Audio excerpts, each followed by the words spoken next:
How does the Mercedes-Benz E-Class drive? We think it's pretty good.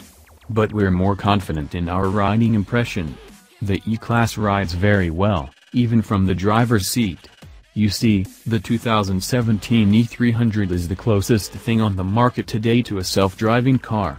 As such, we spent much of our time behind the wheel not driving, and it was pretty sweet.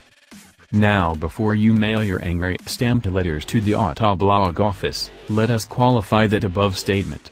This was a first drive, part of a multi-wave press preview in Lisbon, Portugal. As is typical of these programs, our on-road driving time was limited.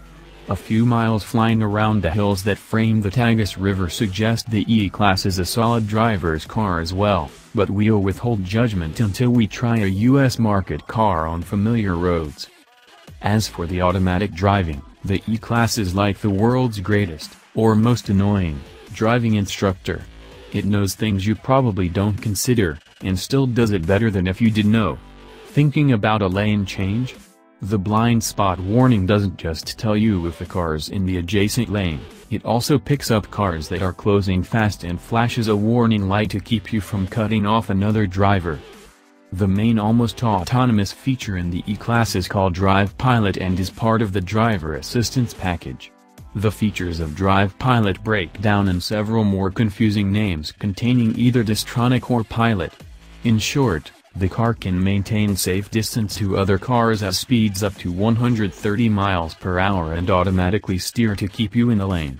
If no lane markings are present, the E-Class can follow traffic at speeds up to 80 miles per hour. It even has a lane change assist feature. Hold a turn signal for 2 seconds, and the car will move to the left or right. In practice, this is the best automatic lane keeping system we've seen. The Tesla Model S offers more information, with a constant display in the dashboard of the visible lanes, but the E-Class works more seamlessly with the driver. Unlike Tesla, Mercedes won't let you keep your hands off the wheel indefinitely. After about 30 seconds and several warnings, the car will slow and eventually come to a stop with the hazard lights on. See a demonstration in the video below.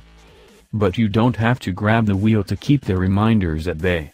You can also just tap one of the touch controls on the steering wheel. Too many touchpads that navigate the menus on the instrument cluster and main infotainment screen.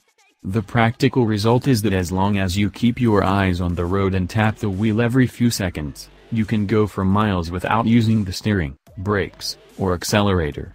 The automatic steering is limited by the amount of torque applied to the steering wheel, so the angle of a corner the E-Class